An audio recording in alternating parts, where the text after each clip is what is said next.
किसी ने मुझे क्वेश्चन पूछा था कि पार्शियल फंक्शन क्या होता है पाइथन में। ये कंसेप्ट मल्टीपल प्रोग्रामिंग लैंग्वेजेस में एग्जिस्ट करता है। इस वीडियो में हम बात करेंगे what is the partial function in Python and इसका क्यों यूज किया जाता है विथ एग्जांपल्स।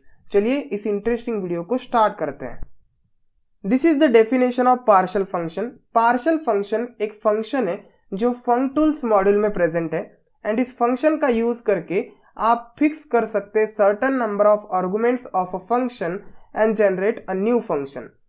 सपोज आपके पास एक फंक्शन है एंड ये फंक्शन 3 आर्गुमेंट्स लेता है एंड इन 3 आर्गुमेंट्स में से आपको 2 आर्गुमेंट्स फिक्स करवाने हैं।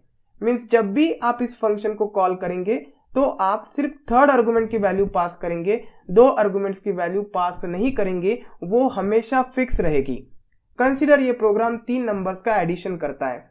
So you will write here 2 and 3 means first and second value हमेशा फिक्स रहेगी 2 and 3 and third value will be the variable value. So if you pass 5 then 5 plus 5 you will get a result 10. आपको एक ही value अब provide करनी पड़ेगी, 2 arguments की value fix है and ये फिक्स करने के लिए आप यूज करेंगे पार्शियल फंक्शन का एंड ये आपको एक नया फंक्शन रिटर्न करता है। मैं आपको एक्सप्लेन करता हूँ विथ एग्जाम्पल। चलिए VS कोड पे फर्स्ट बात करते हैं syntax of partial function. Partial function functools module का पार्ट है। सबसे पहले फंक्टूल्स मॉड्यूल को इंपोर्ट करते हैं। Instead of importing entire module I am importing a particular function from that module. So from functools module import partial. Partial function में first argument होता है फंक्शन इटसेल्फ, जिस फंक्शन के आर्गुमेंट्स आपको fix करवाने हैं। इस केस में मुझे ऐड फंक्शन के आर्गुमेंट्स फिक्स करवाने हैं तो फंक की जगह पर होगा add, that is the function name and then आप आर्गुमेंट्स पास करेंगे जो एक्चुअली में आपको फिक्स करवाने हैं। Let's consider this example. ये एक ऐड फंक्शन है जो 4 नंबर्स का एडिशन करता है। सपोज मुझे n1 एंड n2 की वैल्यू फिक्स करवानी है। मैं चाहता हूं कि एवरी टाइम सिर्फ मैं n3 एंड n4 के लिए वैल्यू पास करूं, n1 एंड n2 की वैल्यू सेम रहे। So I will call the partial function। हमने import किया है। partial function में first argument होगा add function and then I'm passing values here 2 and 3। यहाँ पे आप positional arguments का भी यूज कर सकते हैं and keywords argument का भी यूज कर सकते हैं। So मैंने positional arguments का यूज किया है। It means 2 जो वैल्यू है n1 की वैल्यू होगी and 3 वैल्यू n2 की होगी। So n1 and n2 की वैल्यूज मैंने फिक्स करी है। ये एक नया फंक्शन जनरेट करता है। तो ये पार्शियल फंक्शन आपको एक न्यू फंक्शन रिटर्न करेगा। आप उस फंक्शन को असाइन कर सकते हैं टू एनी वेरिएबल। अगर आप जी वेरिएबल यूज करते हैं तो आपको जी से ही उस फंक्शन को देन कॉल करना पड़ेगा। लेकिन इंस्टेड ऑफ डूइंग दिस मैं सेम वेरिएबल क्रिएट करूंगा दैट इज ऐड। मीन्स अगर मैं ऐड फंक्शन को कॉल करता हूं तो मेरे लिए n1 एंड n2 की वैल्यूज फिक्स रहेगी दैट इज 2 and 3। यहां से मैं पास करूंगा n3 एंड n4 की वैल्यू। सो 10 + 5 15 एंड इनका एडिशन होता है 5।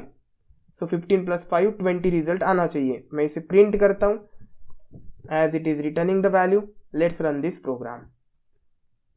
सो here you can see I got 20। You can pass keyword argument as well. चलिए अब इसे रन करते हैं and here you will see 1 error. अभी ये एरर क्यों आया? क्योंकि आपने यहाँ पे कीवर्ड्स आर्गुमेंट का यूज किया है एंड यहाँ पे पोजिशनल आर्गुमेंट्स का यूज किया है। आपने वैल्यूज फिक्स करी है n1 की। n1 की वैल्यू क्या है? 2 है, आपने ये फिक्स करके रखी है। n2 की वैल्यू क्या है? 3 है। So when you are passing values from here, so 5 and 10 उसको लगेगा कि ये फर्स्ट एंड सेकंड पोजीशन के लिए। सो n1 एंड n2 के लिए भी 5 एंड 10 वैल्यूज जा रही है। सो अगर आप कीवर्ड आर्गुमेंट्स का यहाँ पे यूज करते हैं तो यहाँ पे भी आपको कीवर्ड आर्गुमेंट्स का ही यूज करना पड़ेगा। अगर आप पोजिशनल आर्गुमेंट्स का यहाँ पे यूज करते हैं तो use positional arguments here. Partial function का जब आप यूज करते हैं हमेशा कीवर्ड्स आर्गुमेंट का ही यूज करें। This is my suggestion. तो चलिए n1 एंड n2 की वैल्यूज हमने फिक्स करी है। यहाँ से हम पास करेंगे n3 की value that is a keyword argument and n4 की वैल्यू। चलिए अब इसे रन करते हैं। So clear the screen and here you will see 20. Suppose आपको n3 एंड n4 की वैल्यूज फिक्स करवानी है, you will write here n3 and n4 and आप चाहते हैं कि n1 की वैल्यू यहाँ पे 50 हो एंड n2 की वैल्यू यहाँ पे 100 हो। सो 100 प्लस 50 दैट इज 150, ये वैल्यू हमेशा वैरी होगी। सपोज आप ऐड फंक्शन को फिर से कॉल करते हैं विद डिफरेंट वैल्यू, तो आप n1 एंड n2 का वैल्यू चेंज करेंगे, लेकिन n3 एंड n4 का वैल्यू सेम रहेगा, कांस्टेंट रहेगा। सो अगर आपको आर्गुमेंट्स फिक्स करवाने हैं तब आप पार्शियल फंक्शन का यूज करेंगे। अब रियल लाइफ में इसका क्या यूज होता है, let's consider rate of interest. सभी कस्टमर्स के लिए और सभी अकाउंट्स के लिए मुझे रेट ऑफ इंटरेस्ट सेम रखना है, तो मैं इसे फिक्स करवा सकता हूं। अगर डिफरेंट रखना है तो मैं इसे फिक्स नहीं करूंगा।